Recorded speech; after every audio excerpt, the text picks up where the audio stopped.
वजीर आला योगी आदित्यनाथ ने आगरा में तामीर होने वाले मुगल म्यूजियम का नाम तब्दील करने का ऐलान किया है। उत्तर प्रदेश के वजीर आला ने कहा कि आगरा में जेरे तामीर मुगल म्यूजियम छत्रपति शिवाजी महाराज के नाम से मौसूम किया जाएगा। ताजमहल के मशरकी फाटक पर तामीर किया जाने वाला ये म्यूजियम करीब 150 करोड़ के मंसूबे के साथ तैयार हो रहा है।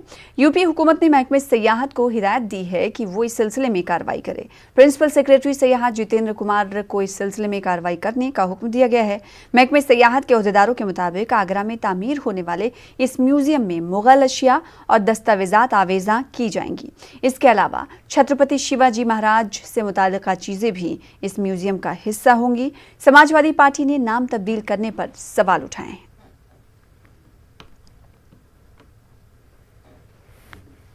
मैं तो भारतीय जनता पार्टी से पूछना चाहता हूं, उत्तर प्रदेश में 3.5 साल की आपकी सरकार हो गई कि सिर्फ नाम बदलोगे कि कुछ काम भी करोगे। ये सिर्फ जाति धर्म की राजनीति के अलावा भारतीय जनता पार्टी उत्तर प्रदेश में कुछ नहीं कर सकती। एक भी विकास का काम नहीं गिना सकते कि 3.5 साल में कौन सा हॉस्पिटल आपने बनाया, कौन से आपने यहाँ पे यूनिवर्सिटीज बनाई, कौन सी रोड बनाया, कौन सी रोजगार की बात की, कोरोना में कितने आपने वेंटिलेटर मंगाए, कितने हॉस्पिटल की व्यवस्था की, कुछ नहीं। लेकिन नाम बदलना है इनको, काम कुछ नहीं करना है। नाम बदलने की राजनीति भारतीय जनता पार्टी करती है। मुझे लगता है इससे ज्यादा शर्म की बात उत्तर प्रदेश के लिए, लोगों के लिए नहीं हो सकती, उत्तर प्रदेश की सरकार के लिए नहीं हो सकती कि काम की जगह ये सिर्फ नाम बदलने की राजनीति करते हैं।